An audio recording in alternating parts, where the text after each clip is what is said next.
Bueno, hermanos, quiero que me acompañen a el Salmo 27, versículo 4 en adelante.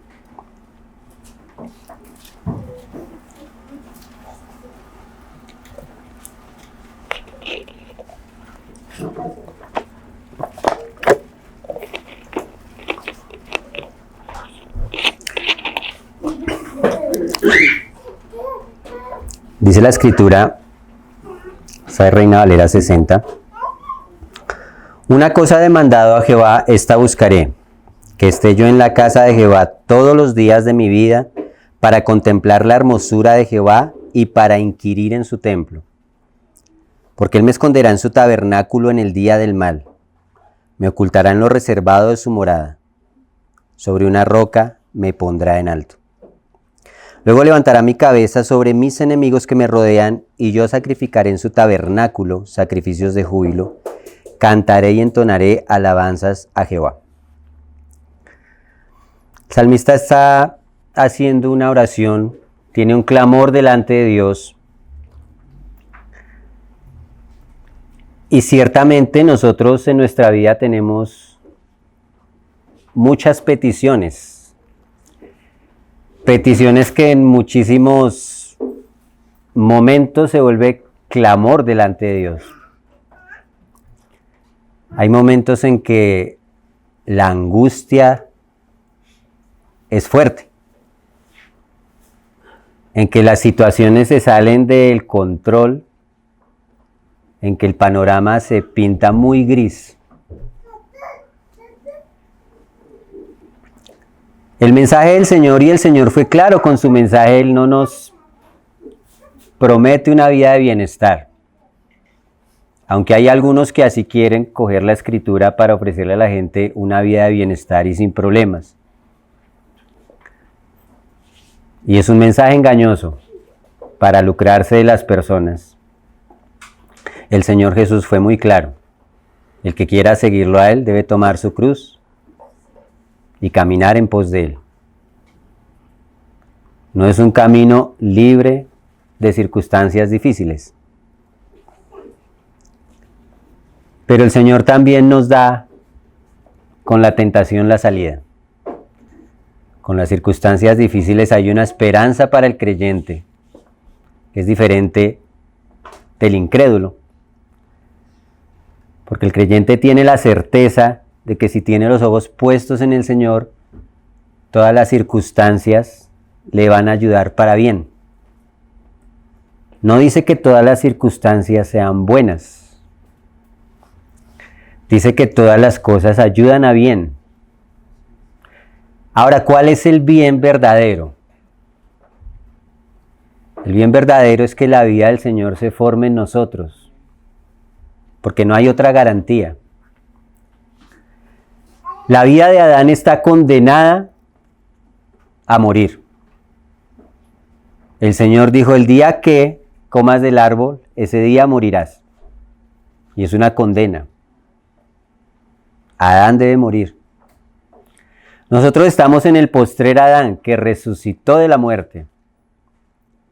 Y la esperanza para nosotros es que la nueva vida del Señor gobierne sobre nuestra vieja vida y termine destruyéndola. Algún día eso va a ocurrir completamente, es la promesa clara de la Escritura. Esperamos en eso. Por eso tenemos lucha, porque hay una naturaleza en nosotros que pelea contra la nueva creación. Y es esa vieja creación. Cuando el hijo de Jacob tenía que quedarse, Jacob tuvo 12 hijos, ustedes saben, uno de ellos fue vendido por sus hermanos, él llegó a ser gobernador de Egipto, sus hermanos fueron a buscar comida a Egipto, y José quería saber qué era la vida de su hermano pequeño, si ellos, los hermanos, habían hecho lo mismo con el hermano pequeño que lo que hicieron con él. Entonces, José quería cerciorarse que él estuviera vivo porque Jacob no lo dejó llevar en el viaje que ellos emprendieron a Egipto. Y ellos sabían que para regresar y tomar nuevamente, buscar el grano nuevamente, tenían que llevar a Benjamín. Y Jacob se resistía. Y Jacob hay una parte en que dice, contra mí son todas estas cosas, porque mi hijo mayor desapareció y ahora se llevan a este y no sabemos qué le va a pasar, y contra mí son todas estas cosas. Y esa es la carne, que tiene una lucha porque no ve el proyecto de Dios. Todas las cosas que estaban obrando no eran contra Jacob. Ya se había trazado un plan y empezaba a regir un plan que iba a favor de Jacob. Y no solo a favor de Jacob, sino a favor de toda la descendencia de Jacob. Iba a salvar a todo Israel y iba a salvar a todas las naciones. Pero Jacob decía, contra mí son todas estas cosas. Esa es nuestra alma que está viendo las circunstancias y dice, contra mí ahora me pasó esto y me pasa esto y contra mí es todo esto. Y Jacob quiere decir suplantador. Y es nuestra naturaleza. Pero el Señor le cambió el nombre en un momento y le puso Israel. Y le descoyuntó. Dice que su pierna, y él a partir de ese momento quedó cojo. Y es lo que el Señor quiere hacer. Quitar la habilidad de caminar en el ser natural. Esa habilidad de Jacob. Dejar cojo ese hombre natural. Israel quiere decir príncipe con Dios. La herencia no está en nuestra vieja naturaleza. Y todas las cosas que están obrando en su vida, están obrando para su bien. Si usted está en Cristo. Lo que pasa es que no logramos ver porque somos como Jacob. Entonces el salmista está clamando al Señor. Y hay una respuesta que él tiene. Una cosa que él busca. Dice en el 4 que ha demandado al Señor que esté en la casa de él todos los días de su vida, para contemplar la hermosura de Jehová y para inquirir en su templo, porque él me esconderá en su tabernáculo en el día del mal. Estamos hablando del tabernáculo y seguimos con este tema del tabernáculo. Y él quiere escondernos también en su tabernáculo, en el día del mal, porque el día del mal le va a llegar. Y va a llegar un día del mal a esta humanidad también. Porque la paciencia de Dios tiene un límite. Y ese límite parece que está muy cercano a llegar. Y va a llegar un día del mal. Pero el Señor nos va a esconder en su tabernáculo. Y Él también quiere que seamos tabernáculo. Para que podamos ser refugio. Para que podamos ser provisión. Como fue José, provisión para Egipto, para su familia y para todas las naciones de la tierra.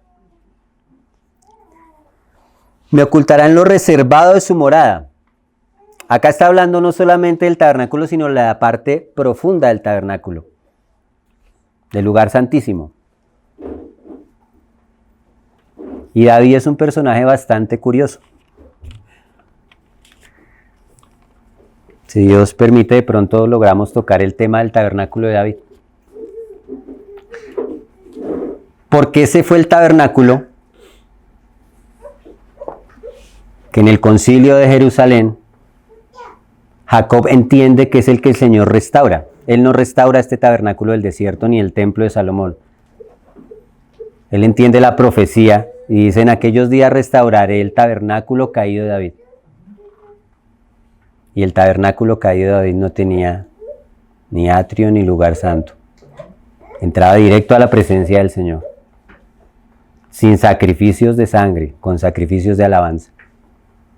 David entendió toda la revelación del propósito de Dios en ese tabernáculo. Y el otro tabernáculo seguía funcionando en un lugar, pero no tenía la presencia de Dios porque el arca estaba en el tabernáculo de David. Me ocultará en lo reservado de su morada, sobre una roca me pondrá en alto, y la roca es Cristo. Y Él quiere que edifiquemos nuestra casa sobre la roca. ¿Y cómo se hace eso? Lo dejó muy claro. Los que oyen mi palabra y la ponen por obra, lo compararé a un hombre que edificó su casa sobre la roca. Y vinieron ríos, tempestades y tormentas, y la casa permaneció. ¿Por qué? Porque estaba fundada sobre la roca.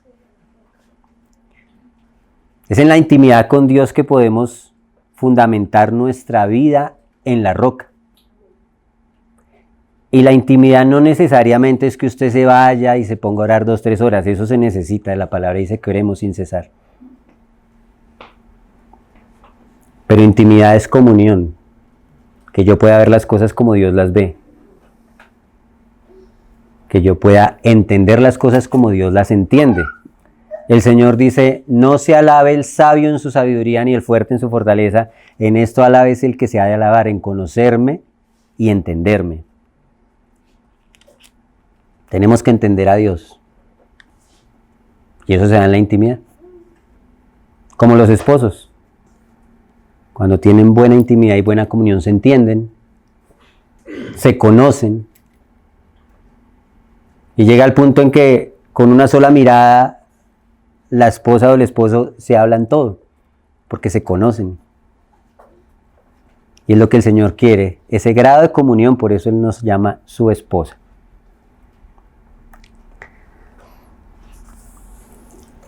Quiero que me acompañen a Éxodo 26. Éxodo 26.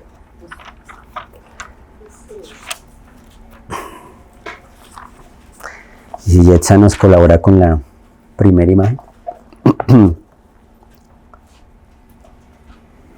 Entonces habíamos visto el tabernáculo, empezamos a ver el atrio que era el patio de afuera. Él tenía 60 columnas, ya hablamos de las columnas de la puerta. Hablamos de del altar del sacrificio y de la fuente de bronce, que estaban afuera. Ellas no estaban cubiertas. Era un patio exterior que había. Esto dijo esta mañana un hermano que parecía un ponque. Es la mejor imagen que encontré, de verdad, que pues puede representar lo que quiero hablar. Ese tabernáculo era algo así más o menos, lo que el Señor propiamente llama tabernáculo, porque el atrio ni siquiera es parte del tabernáculo, pero el atrio es como el patio de afuera. El tabernáculo propiamente dicho es esto, lo que estaba en la mitad. Él tenía unas columnas, ahorita vamos a ver las columnas, y tenía unas coberturas, unas cortinas por encima, que era lo que no permitían, primero, que se viera lo que había adentro, y segundo, que hacía separación entre lo que está adentro y afuera. Y cada material, como hemos visto, tiene un significado profundo, y el propósito mío no es profundizar en todo lo que se pudiera profundizar, porque realmente hay muchísimo en lo que usted pudiera profundizar, y muy seguramente si usted se pone juicioso y hace la tarea va a encontrar muchas cosas. Y yo lo animo. De hecho, uno de los propósitos míos es eso, animarlo a que usted profundice no solo en este tema, sino en muchos temas. La palabra de Dios es viva y eficaz. Cuando Él puso las medidas, los nombres, todo eso no fue porque se le ocurrió, porque era la moda en esa época, no. Todo eso tiene un propósito. El Señor nos habla a través de estos negativos, de estas sombras, de cosas que se cumplen en Cristo, pero que Él también quiere que nosotros vivamos eso. Éxodo 26 dice, empieza hablando de las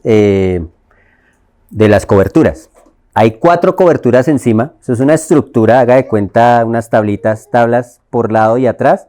Acá hay 5 columnas, como usted puede ver, y ahí está la entrada, por ahí se entraba, en medio de estas columnas. Lo que está bajo las cortinas está pegado uno con otro. Ahorita lo vamos a ver, lo que hay debajo. Dice, harás el tabernáculo de 10 cortinas de lino torcido, azul, púrpura y carmesí, y lo harás con querubines de obra primorosa. Entonces era la primer cobertura que iba a estar debajo. Él habla que era una cortina que estaba dividida en 10 cortinas de lino, torcido, azul, púrpura y carmesí.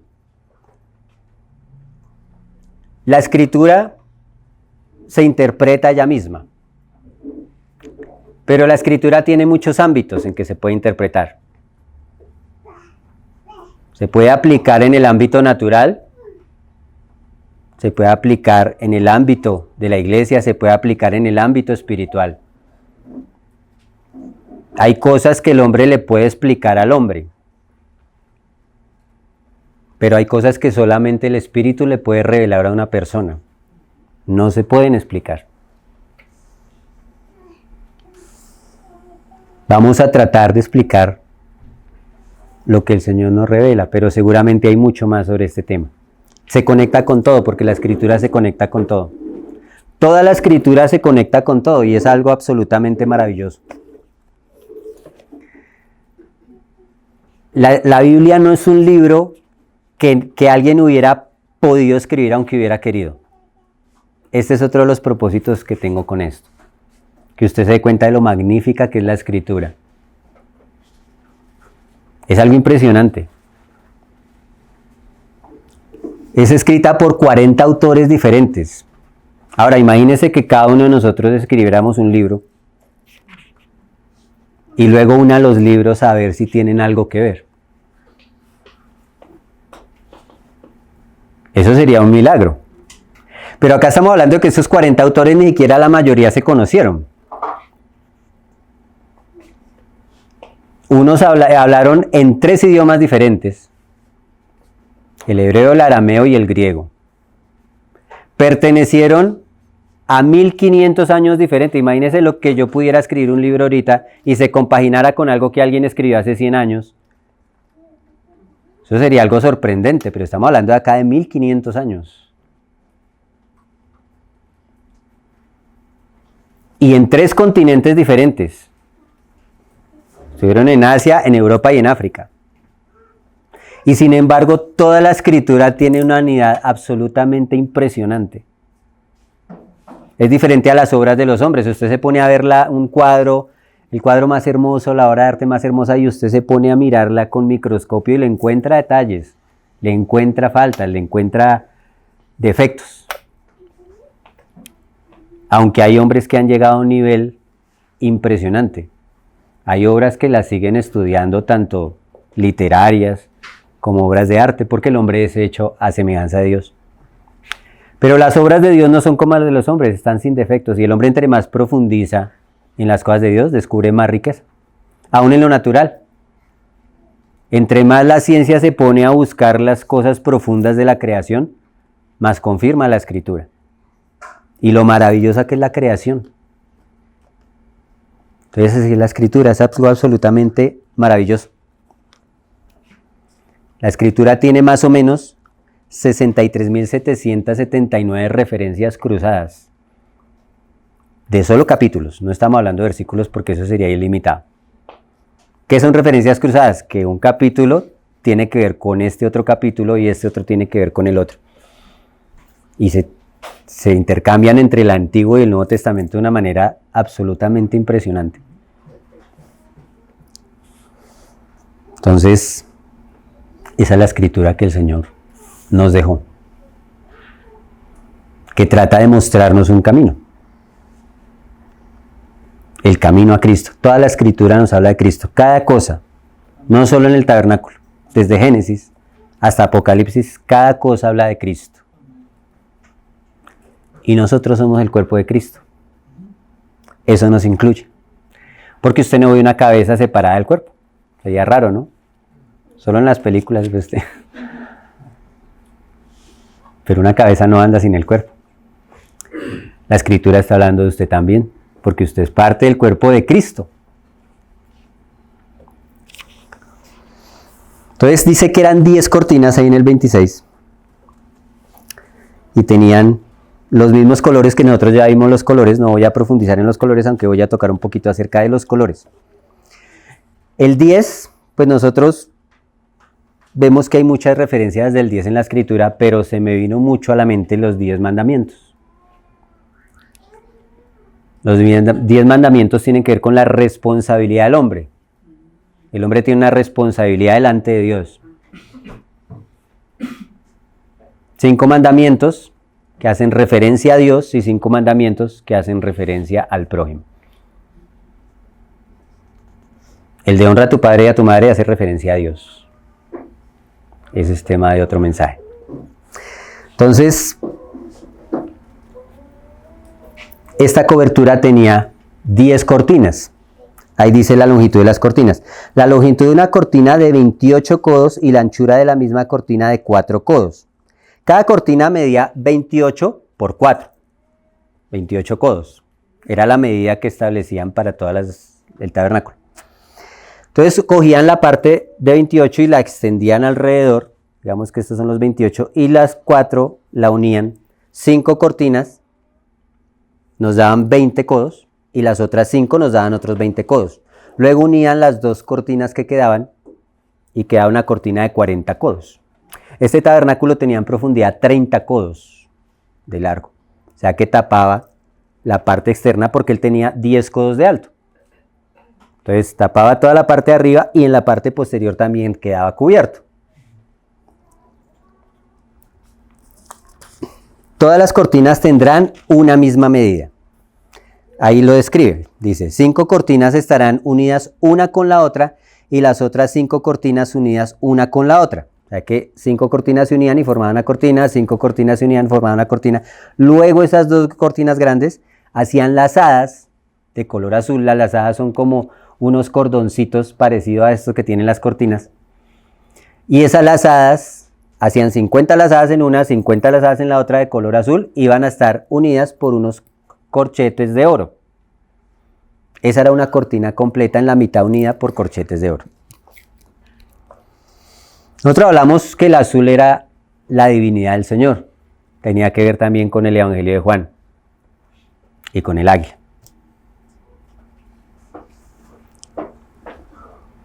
Quiero que vayamos a Números 15:38.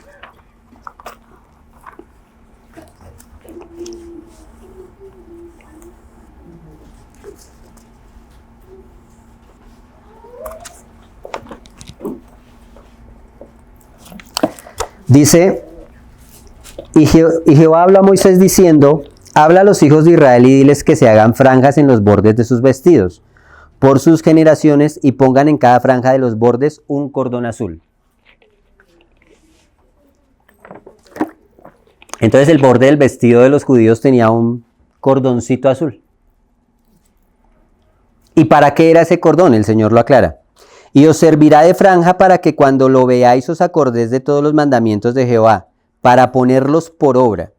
Y no miraréis en pos de vuestro corazón y de vuestros ojos, en pos de los cuales os prostituyáis, para que os acordéis y hagáis todos mis mandamientos y seáis santos a vuestro Dios. Ese azul también nos habla de la ley de Dios, ahí lo dice claramente. Pues los judíos veían el borde del manto y se acordaban de los mandamientos de Dios. Porque la ley de Dios es celestial también. Cuando la mujer tenía el flujo de sangre, dice que ella tocó el borde del manto y quedó sana en ese momento. Tiene que ver con un caminar en la palabra del Señor. Entonces ese era el color azul que todos los judíos aún lo siguen portando. Y el Señor incluso le dice a los fariseos, ustedes agrandan sus filacterías y alargan los bordes de sus mantos para ser vistos. Pero esta cobertura era la de más adentro, no se veía afuera. El Señor no está tan interesado en lo que los demás vean, sino en lo que Él vea. Y yo me he dado cuenta que la gente que quiere aparentar cosas termina siendo avergonzada. En cambio, la gente que realmente quiere vivir para el Señor y no le importa lo que los demás piensen, sino solo lo que el Señor piense, termina siendo exaltada por el Señor. La verdadera devoción es íntima. Es una vida de adentro hacia afuera. No se muestra, o no tiene el propósito de mostrarse más bien. Dios la muestra. Dios exalta al humilde. También dice ahí, en el 26, donde estamos, en Éxodo 26. Ese ténganlo marcado porque vamos a hablar todo sobre ese capítulo. El azul, el púrpura, pues ya hablamos también que era la realeza. Quiero tomar un texto en Proverbios 31, 21 al 22.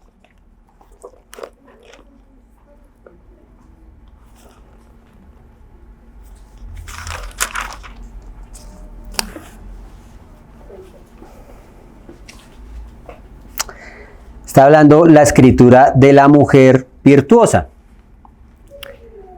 Dice que mujer virtuosa, ¿quién la hallará? Y empieza a escribir la mujer virtuosa. Y si usted sigue las pistas, pues claro que está escribiendo una mujer virtuosa delante de Dios, pero también está escribiendo a la iglesia. En últimas, es la esposa de Cristo y tiene que ser la mujer más virtuosa. En el 21 dice, no tiene temor de la nieve por su familia, porque toda su familia está vestida de ropas dobles. Ella se hace tapices de lino fino y púrpura es su vestido. Ella está vestida de lino fino y púrpura. Y el púrpura habla de la realeza. Y el Señor quiere también un pueblo que tenga realeza. ¿Qué es una realeza? La realeza es que usted por línea sanguínea adquiere un título de gobierno. Y nosotros, por línea sanguínea, tenemos y nos fue heredado el gobierno del Rey de Reyes. La iglesia tiene realeza.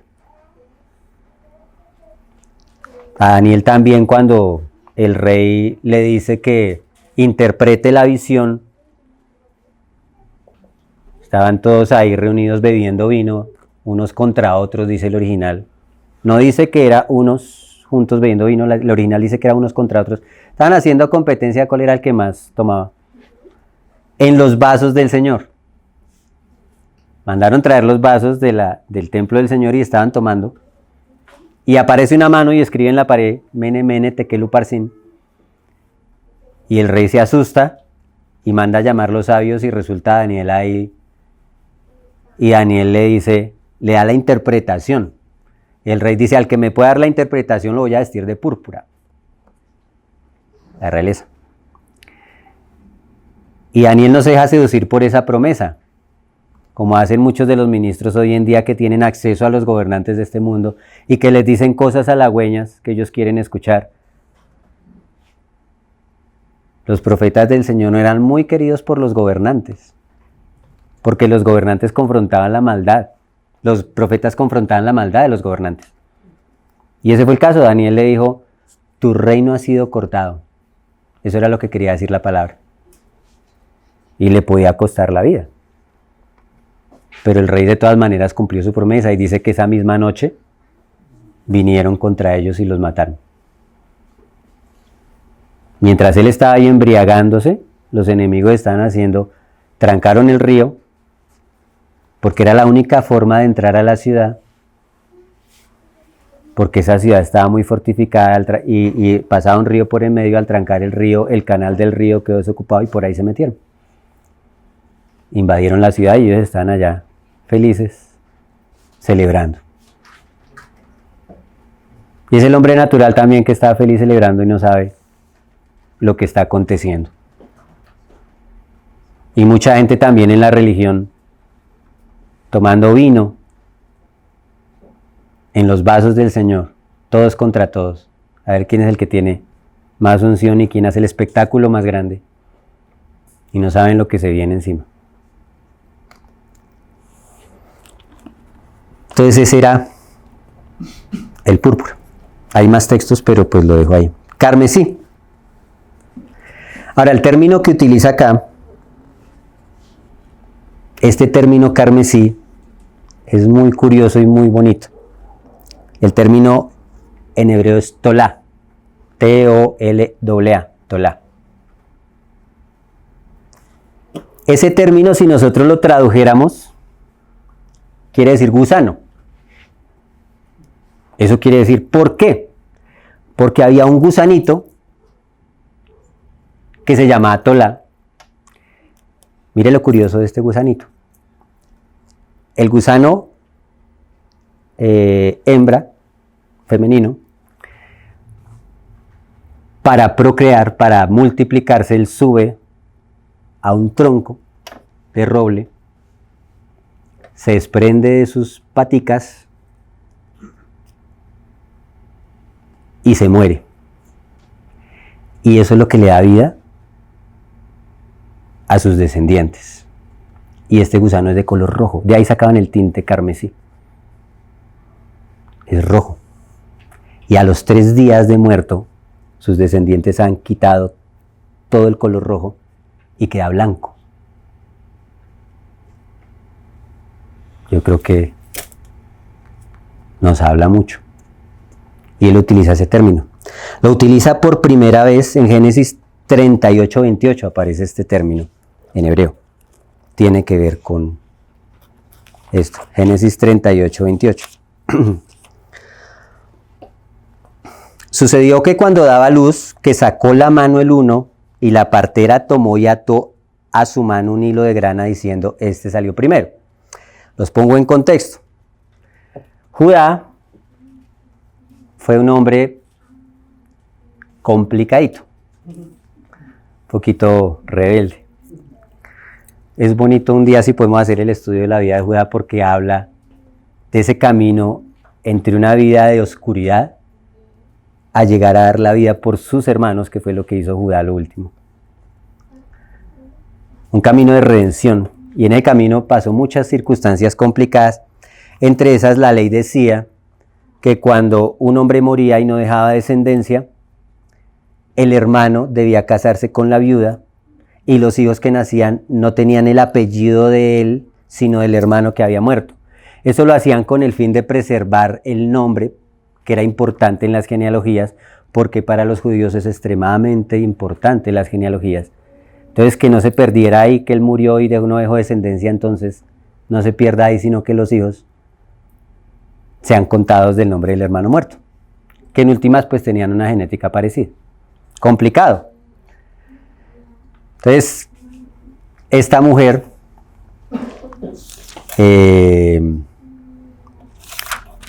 Tamar, se le murió el hijo de Judá, el esposo. El otro hijo, el que seguía, la toma, pero él no quiso dejar descendencia. Entonces, cuando llegaban al momento, dice la escritura claramente que él vertía en tierra. Él no ponía su simiente en ella. Y dice que el Señor lo mató. Dice ahí claramente el texto. Eso tiene una historia y un porqué. No voy a ese punto. Entonces Judá le quedaba un hijo pequeño y dijo, no, yo no le voy a dar porque de pronto ahí se muere. Entonces esta mujer pasaba el tiempo y no. Y pues para las mujeres es muy importante, y sobre todo para las mujeres hebreas era muy importante. O las mujeres de la cultura antigua. Muy importante, porque esta mujer creo que ni era hebrea. Muy importante la descendencia. Entonces ella le tiende una trampa. Se viste como prostituta, se tapa la cara con un velo, sale a encontrarlo en el camino, a Judá, al papá de su primer esposo. Él se llega a ella queda embarazada. Cuando encuentran que está embarazada, le dicen, su nuera está embarazada, él dice, toca matarla, es adúltera. Pero cuando ella queda embarazada, él no tenía cómo pagarle, él se llega a la prostituta, supuestamente no tenía cómo pagarle, ella le dice, no, déjeme su bordón, su sello y su anillo. Y todo eso tiene un significado. ¿Por qué? Entonces, cuando él va a pagarle al otro día, no la encuentran. Pensó que había quedado así. Al tiempo, cuando ella está embarazada, dice, no, mándela a matar. Entonces dice, listo, pues yo muero, pero el hijo que estoy esperando es del dueño de esto. Entonces él se da cuenta que él fue el que la embarazó. Y estos son los hijos que están naciendo en este momento, y acá aparece por primera vez ese término. Cuando ella está dando a luz, la partera, para saber, porque venían dos, saber cuál nació primero, porque el primogénito también era supremamente importante. Y todo eso tiene que ver con Cristo, con el primer Adán, con el segundo Adán. Eso es un tema extenso en la escritura del primogénito.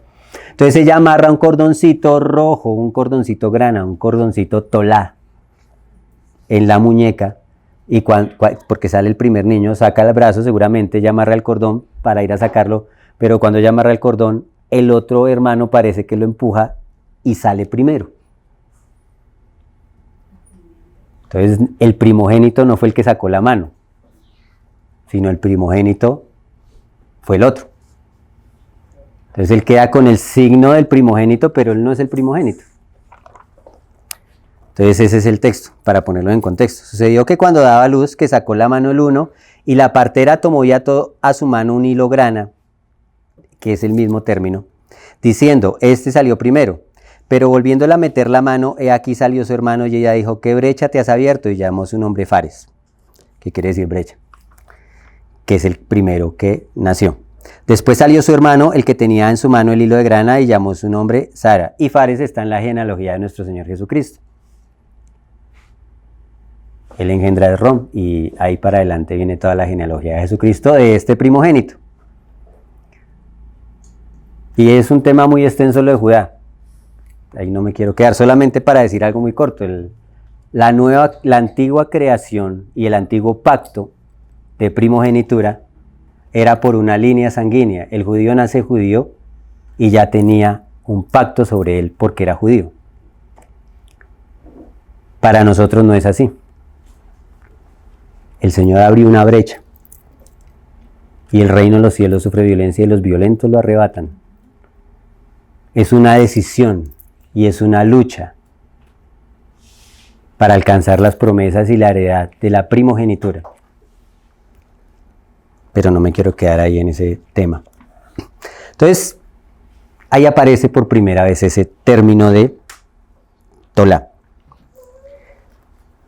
Aparece otra vez en Josué cuando ellos llegan allá, los espías llegan a Jericó y se refugian en la casa de una mujer ramera. Y entonces ella les salva la vida y ella les dice, nosotros sabemos que ustedes vienen acá a destruir la ciudad porque el Señor ha puesto el temor de Dios en este pueblo. Nosotros sabemos que Dios les va a dar la victoria. Acuérdense de mí y mi familia. Entonces les dice, ponga un cordón tolá, un cordón grana, un cordón rojo en la ventana. Y entonces nosotros cuando lleguemos, toda la gente que está en esa casa, no la vamos a tocar. Y si llegáramos a tocarla, nosotros somos culpables de esa sangre. Pero si alguno que debía estar en esa casa no está y se sale, ya no somos culpables. Entonces hay un lugar de cobertura en la sangre. Porque eso es lo que hace este gusanito, lo que hizo el Señor. Se subió en un madero y con su muerte dio vida a su descendencia que somos nosotros.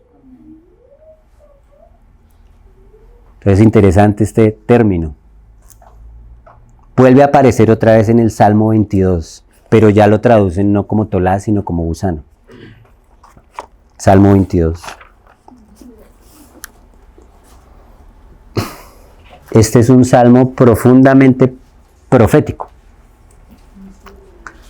Igual que el texto que nos leía el hermano César ahorita de Isaías 53. Vamos a leerlo, los primeros versículos. Salmo 22 dice, Dios mío, ¿por qué me has desamparado? ¿No se acuerdan de alguien? El Señor Jesucristo fue las palabras que Él pronunció estando en la cruz. Y esto fue escrito más de 1000 años antes del Señor Jesús. Creo 1000 años, no tengo presente 1300 años antes. ¿Por qué estás tan lejos de mi salvación y de las palabras de mi clamor? Dios mío, clamo de día y no respondes, y de noche y no hay para mí reposo. Pero tú eres santo, tú que habitas entre las alabanzas de Israel. En ti esperaron nuestros padres, esperaron y tú los libraste. Clamaron a ti, fueron librados, confiaron en ti y no fueron avergonzados. Mas yo soy gusano y no hombre. El término ahí es anoketolá. Yo soy gusano. Vuelve a aparecer. Entonces el judío entendía perfectamente, el que hablaba el hebreo, que era rojo o gusano. Como nosotros tenemos colores, no sé, el color curúa. Entonces te dice curúa y asocia la fruta y asocia el color. Era lo mismo. Tolá era un color y era el término para gusano. Él emplea ese término acá. Mas yo soy gusano y no hombre. Oprobio de los hombres y despreciado al pueblo. Todos los que me ven me escarnecen, estiran la boca, menean la cabeza diciendo, se encomendó a Jehová, líbrele él, sálvele puesto que en él se complacía. Y eso se cumplió perfectamente. El Señor estaba sobre un madero y todos los que lo veían decían lo mismo. Bueno, hay muchas partes de todo este salmo es profético acerca del Señor Jesucristo. Dice acá el 18. Repartieron entre sí mis vestidos y sobre mi ropa echaron suertes. También pasó. ¿Por qué echaron suerte sobre la ropa? Porque el manto era de una sola pieza. Como estas cortinas cuando el Señor ya las une, las 10 son una sola pieza. Entonces no lo iban a partir porque lo estropeaban, entonces se lo rifaron. Y el Señor también quiere que seamos de una sola pieza. La naturaleza de Él es de una sola pieza. Sea vuestro sí, sí, y vuestro no, no. Entonces, esos son los colores de la primera cobertura. Dice que también iban a hacer de obra primorosa, es algo tejido, es algo hecho a mano, querubines. Pues hay muchas conjeturas de cómo son los querubines. La palabra sí nos habla de que son seres celestiales. Y eso nos remonta a Génesis 3:24, el tema de los querubines.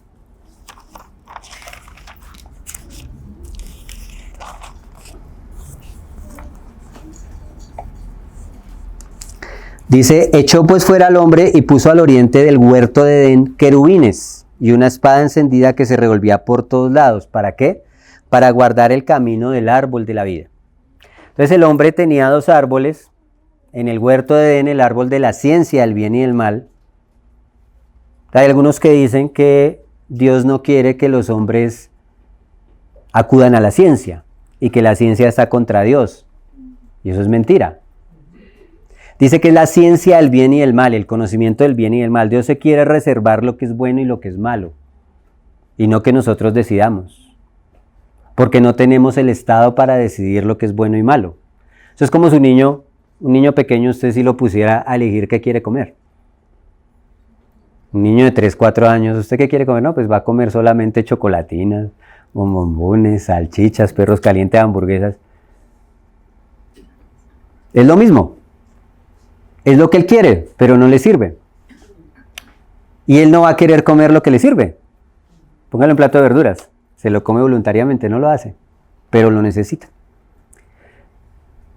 Ese es el conocimiento del bien y del mal. Dios quiere reservarse lo que es bueno y es malo, y no va con nuestro razonamiento. Sencillamente tenemos que obedecer, porque no tenemos la capacidad de entender por qué. Hay muchas cosas que Dios demanda, y Él quiere reservarse eso, y el hombre lo tomó. Entonces fue excluido del árbol de la vida. Y el Señor puso querubines y una espada de fuego que se revolvía por todo lado para guardar ese camino. Y claramente acá nos está mostrando a través de los querubines que hay un camino. Empieza a trazar un camino a través de esos querubines que iban a estar ahí bordados en el manto de adentro. Pero eso no se veía desde afuera.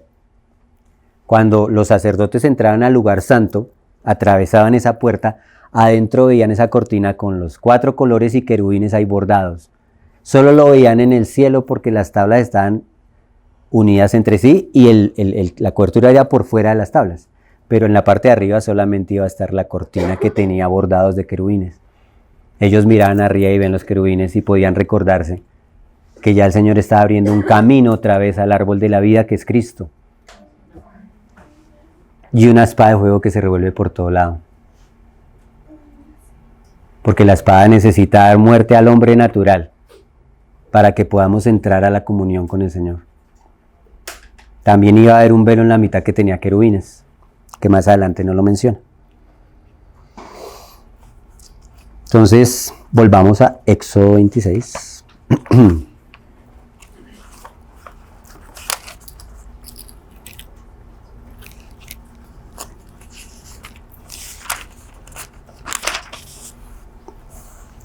Entonces las 5 cortinas iban a estar unidas, 5 y 5. De esta primera cortina hay otra cortina que está encima. Empieza desde el 7. Harás asimismo cortina de pelo de cabra para una cubierta sobre el tabernáculo. 11 cortinas harás. La longitud de cada cortina será de 30 codos y la anchura de cada cortina de 4 codos. Una misma medida tendrá las 11 cortinas. Entonces eran una cortina un poquito más grande y va a estar sobre, entonces digamos que tenemos una cortina, sobre esa cortina otra cortina que era de pelo de cabra, no dice de piel de cabra sino de pelo de cabra, que es diferente.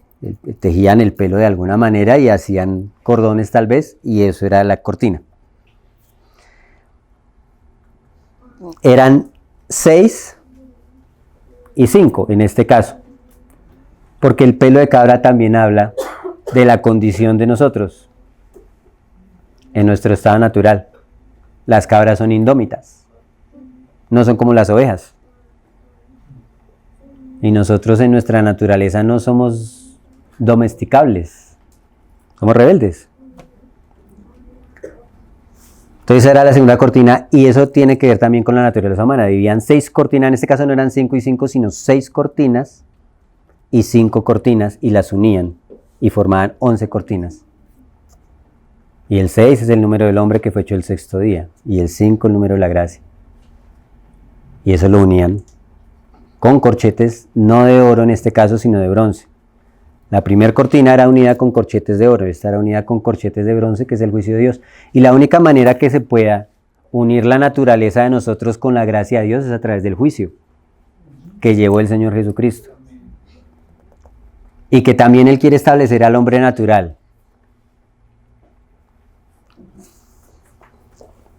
Voy a tomarlo un poquito más rápido porque si no nos quedamos, y no quiero extenderme mucho en el tema para ver si lo terminamos la próxima reunión, lo del tabernáculo. No es la idea hacer un estudio profundo ni un seminario sobre el tabernáculo, simplemente que usted entienda cómo Dios nos dejó un diseño, que usted se anime a profundizar más. Y segundo, que usted vea que la Escritura no es un libro cualquiera. Es un libro que nadie hubiera podido escribir aunque hubiera querido. Pero es un libro que nadie hubiera querido escribir aunque hubiera podido. Porque casi todas las personas que tradujeron la Escritura y terminaron dándosela al pueblo, terminaron en una cruz o en una hoguera. Usted tiene una Biblia en sus manos y usted no se imagina la cantidad de sangre que se derramó para que usted la tenga. Y hoy en día se derrama en muchas naciones donde está prohibida. En total esta cortina medía 42 codos, la segunda.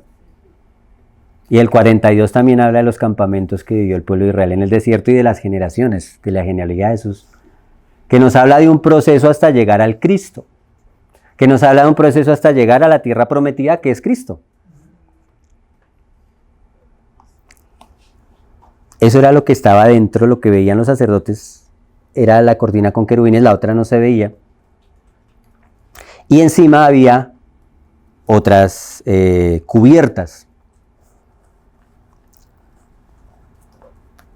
En Éxodo 26:14 dice, ya no eran cortinas, eran cubiertas, y de ellas no da la medida, simplemente era lo que cubría.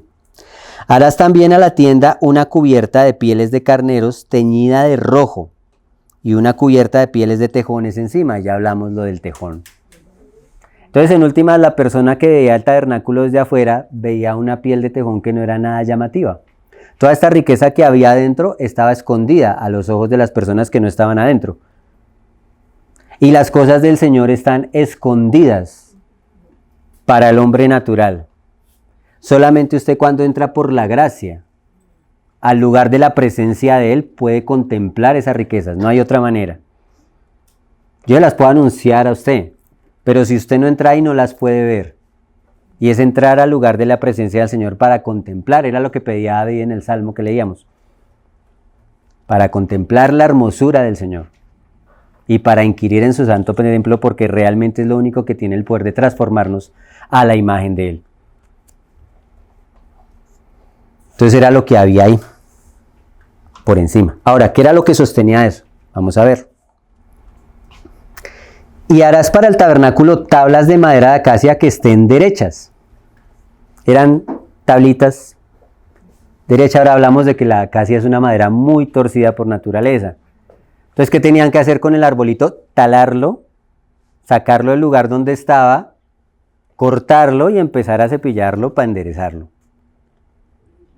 Y ese es el proceso que Dios hace con nosotros, que nos arranca de nuestra naturaleza. Le dijo el Señor a Abraham, deja tu tierra y tu parentela. Y es el proceso que quiere llevar con su pueblo. Deje su naturaleza, sus costumbres, su manera de pensar y su manera de vivir. Y camine conmigo hacia un desierto para enderezarlo, para tratarlo, para que usted sea recubierto de la naturaleza de Dios. Las tablas eran derechas y las recubrían de oro. La longitud de cada tabla será de 10 codos y de codo y medio la anchura. Y otra vez vemos 10 como altura. 2 espigas tendrá cada tabla para unirlas una con otra, así harás todas las tablas del tabernáculo. Entonces las 2 espigas que usted puede ver en el gráfico ahí abajo. Unía las tablas. Y eran 48 tablas. Habían 20 tablas de un lado, 20 tablas del otro, y 8 tablas al respaldo. En la parte del frente no habían tablas, sino columnas, y es muy diferente una tabla a una columna. Y Pablo habla de que hay columnas en la casa de Dios. Ahorita hablamos de esas columnas. Harás pues las tablas del tabernáculo, 20 tablas al lado del mediodía al sur, y harás 40 basas de plata debajo de 20 tablas, 2 basas debajo de una tabla para sus 2 espigas y 2 basas debajo de la otra tabla para sus 2 espigas. Entonces, la tabla iba a estar montada sobre 2 basecitas de plata. Cada espiga entraba en una base.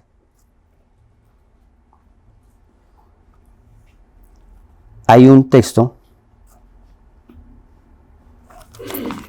en Efesios 2:20.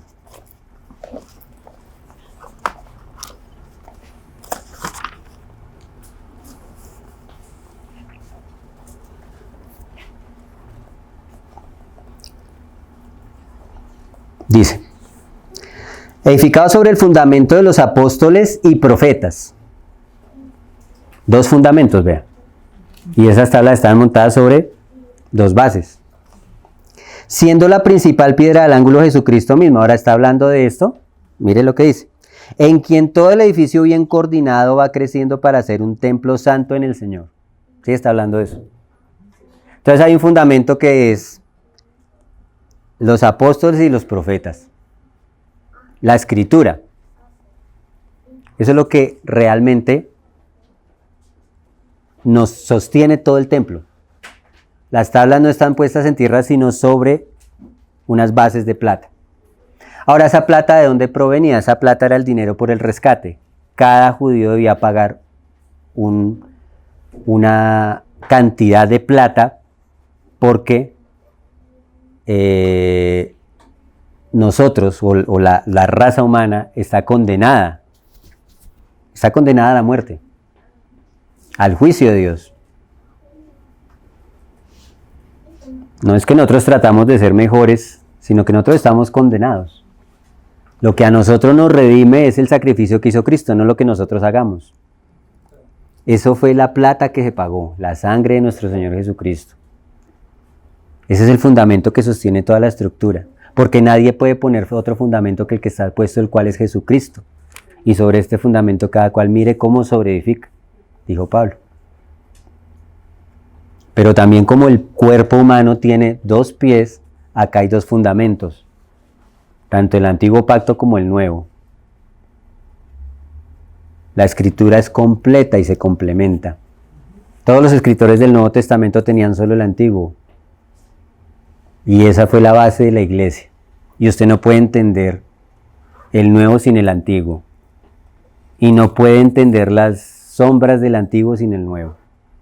Son los 2 fundamentos de los profetas y los apóstoles. Y es individual, cada tablita iba a estar montada sobre esas bases. Cada uno vea cómo sobreedifica. Eso es algo individual, es una responsabilidad suya. Usted tiene que tener un fundamento de por qué cree lo que cree. Es el fundamento. Ellas iban a estar unidas, las 48 tablas, por unas barras. Acá dice la siguiente.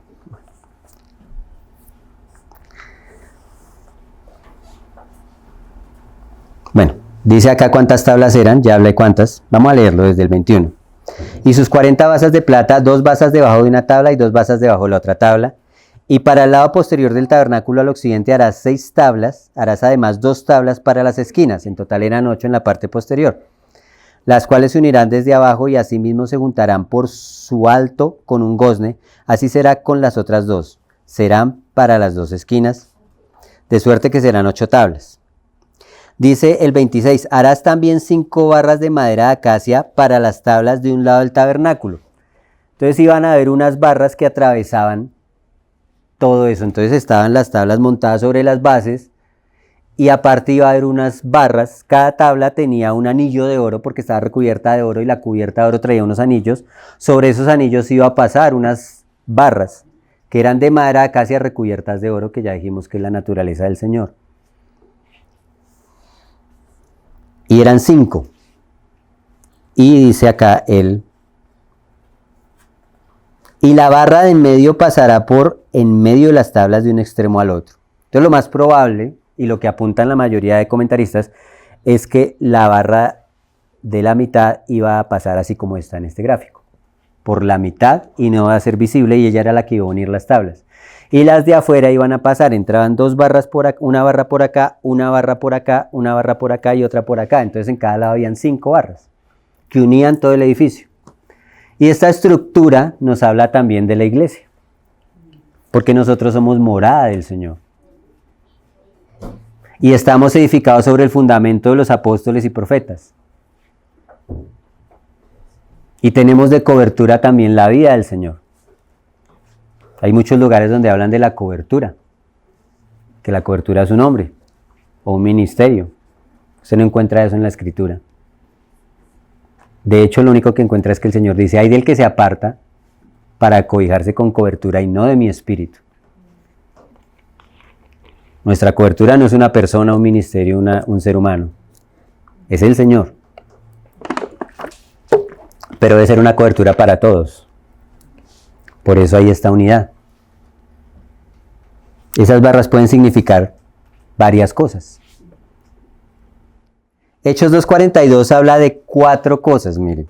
Y perseveran en la doctrina de los apóstoles, en la comunión unos con otros, en el partimiento del pan y en las oraciones.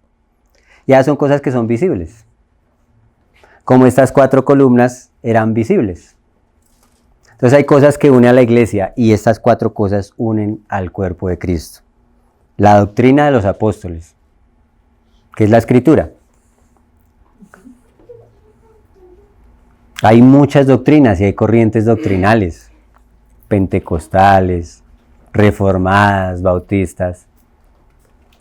Y en últimas pueden haber surgido algunas de ellas de revelaciones que Dios dio. Pero lo más seguro es siempre ir a la Escritura. Cuando el hombre se ha pegado a una doctrina o se ha pegado a una idea de la Escritura, siempre choca a veces con la Escritura. No es la Escritura la que tiene que ajustarse a nuestra doctrina. Es nuestra doctrina la que tiene que ajustarse a la Escritura. Nosotros tenemos que ir despojándonos de esas cosas preconcebidas que tenemos. Cuando el profeta tomó la palabra del Señor, creo que fue Ezequiel, dice que fue dulce a su paladar y amarga en su vientre. Y es lo que la palabra hace, porque pues realmente cuando usted empieza a recibir la revelación del Señor es dulce. Pero ya lo purga. Y lo purga. Es lo que el Señor hace, purifica nuestras costumbres. Entonces, claro que hay doctrinas. Hablan de las doctrinas de la gracia, las doctrinas de salvación. Pero yo le puedo decir con mucho temor que muchas de esas doctrinas ya tienen levadura. Y cuando usted se apega a una doctrina, usted ya lee la Escritura bajo el prisma de esa doctrina. Y tiene que negar otras partes de la Escritura para sustentarla. La verdad del Señor no se puede entender en nuestra mente, porque pertenece a algo más alto que nuestra mente racional. Entonces, está bien tener unas doctrinas fundamentadas, pero lo seguro es ir a la Escritura. Esa era la doctrina de los apóstoles. No se había escrito los libros del Nuevo Testamento. Ellos lograron ver que Cristo era la revelación de todas las tradiciones que ellos tenían, y era esa su doctrina. En la comunión unos con otros. Y esa dependencia realmente de la palabra de Dios es lo que da comunión. Porque comunión, ¿qué es? Es común unión. A todos nosotros nos pasa, por ejemplo, que hay personas con las cuales nos vemos todos los días. Los que trabajan o los que estudian, hay personas con las que se ven todos los días. Y sin embargo no tienen comunión con esas personas.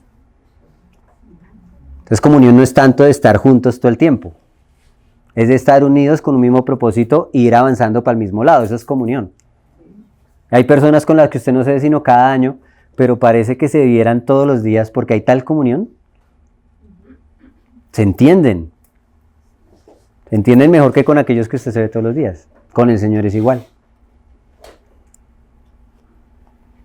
La comunión con el Señor no tiene que ver tanto el tiempo que se pasa con Él, que es necesario. En oración, claro que sí, en comunión. Pero es de estar caminando para el mismo lado. Eso es comunión. Y la comunión entre nosotros es igual. Si no hay un despertar del Espíritu en cada uno de nosotros y estamos caminando para el mismo lado, no importa que vivamos juntos. No hay esa verdadera comunión. ¿A usted no le pasa que a veces se encuentra con un hermano que ni conocías y empieza ese hermano a hablar y usted, uy, claro, eso yo lo había visto así lo entendía yo? Porque hay comunión. Esa es la comunión de unos con otros. Y en eso hay que perseverar. En el partimiento del pan y en las oraciones. Y pues ciertamente celebramos la cena del Señor, partimos el pan del Señor. Pero también se refiere a la Escritura, que en últimas es el pan de vida. Y cuando la Escritura es compartida, también es una forma de partir el pan. Y en las oraciones. La oración básicamente es hablar con Dios. Y la Escritura dice que nosotros no sabemos orar como conviene, pero el Espíritu intercede por nosotros con gemidos indecibles. Y la palabra también dice que orad sin cesar. Es una comunión constante del Espíritu con el Señor. Y en eso también debemos perseverar y por supuesto también reunirnos a orar. Es importante. Pero yo he conocido congregaciones, conozco una en particular, que oran todo el tiempo. Usted llega a esa congregación y está abierta todo el tiempo y todo el tiempo hay gente orando allí. Y esa congregación, no he conocido una congregación tan absolutamente alejada de la santidad del Señor. No estoy diciendo que eso sea malo. Pero si solamente es un acto externo, no sirve. Hay comunión cuando hay un mismo corazón, una misma intención. Y esas son las oraciones que Dios responde. Las que van conforme a su voluntad. Entonces eran 4 columnas externas que se veían y la interna, que puede ser 2 cosas. El Espíritu del Señor, que no es tan evidente. Para el hombre natural no es evidente. Pero va por dentro y une todas las tablas. Y ese sí dice que atravesaba todas, de un extremo al otro.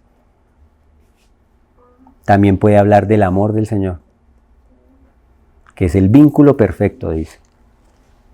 Que en últimas también es lo mismo. Porque no es que Dios tenga amor, dice que Dios es amor. Es lo que es Él. Entonces es lo que nos une a nosotros y lo que edifica todo el templo del Señor.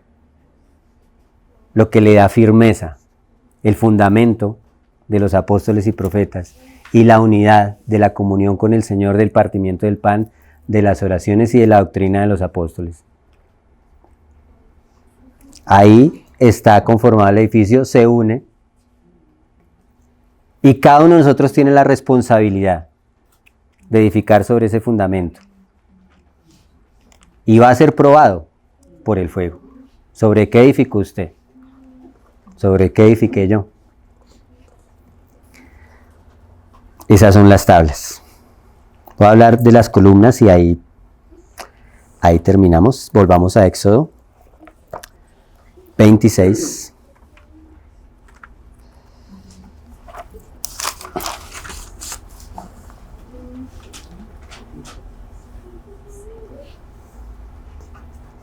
Es Éxodo 26:30.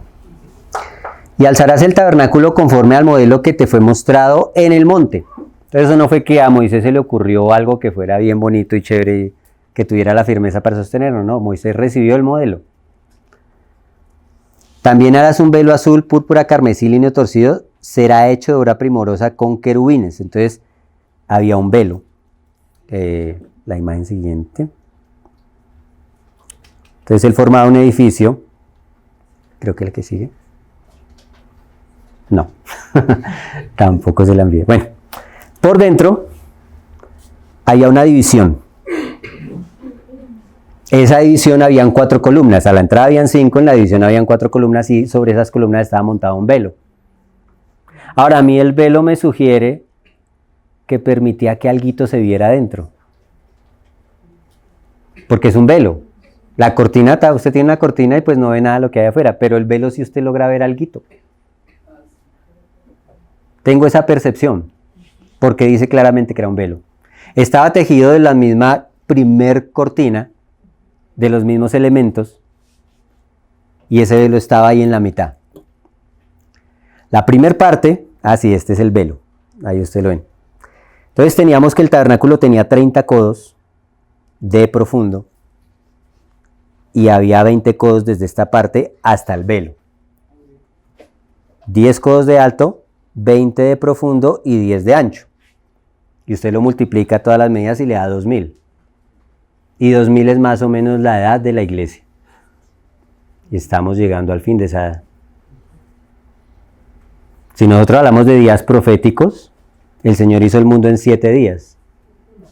Y dice que para el Señor un día es como 1000 años y 1000 años como un día. Y el Señor vino más o menos en el 4.º milenio, desde que empieza la creación. Abraham fue más o menos a los 2000 años. Luego a los 2000 años viene el Señor, van 4 días proféticos y estamos llegando al final del 6.º día profético para esperar. Las medidas del lugar santísimo son de 10 por 10 por 10, que nos da 1000. Y habla de un milenio. Y ese velo estaba puesto, no podía pasar sino el sumo sacerdote una vez por año, el día de la expiación. Una sola vez al año, pero ya podía pasar allá. El camino que el hombre perdió en Edén fue restaurado a través del sacrificio, pero no completamente, porque esto era una sombra. Cuando Cristo muere, el velo se rasga de arriba para abajo. Y ese de arriba para abajo que lo mencionan los 2 evangelios que lo mencionan, tiene que ver con que es una obra que tiene que proceder de Dios.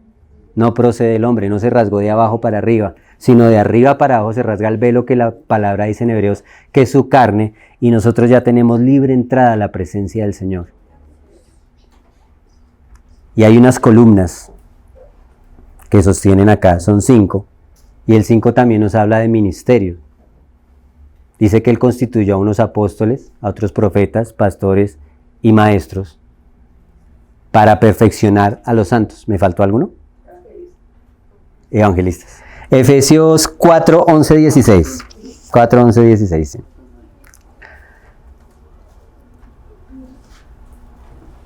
Y Él mismo constituyó a unos apóstoles, a otros profetas, a otros evangelistas y a otros pastores y maestros. Este propósito del ministerio no es gobernar a los hermanos.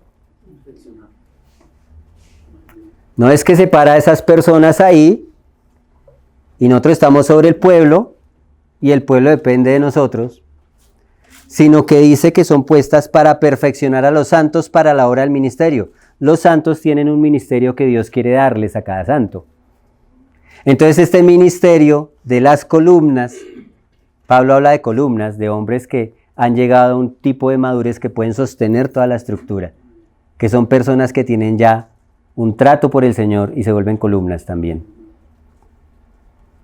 Entonces, esa es la entrada solamente, pero el edificio completo es toda la iglesia.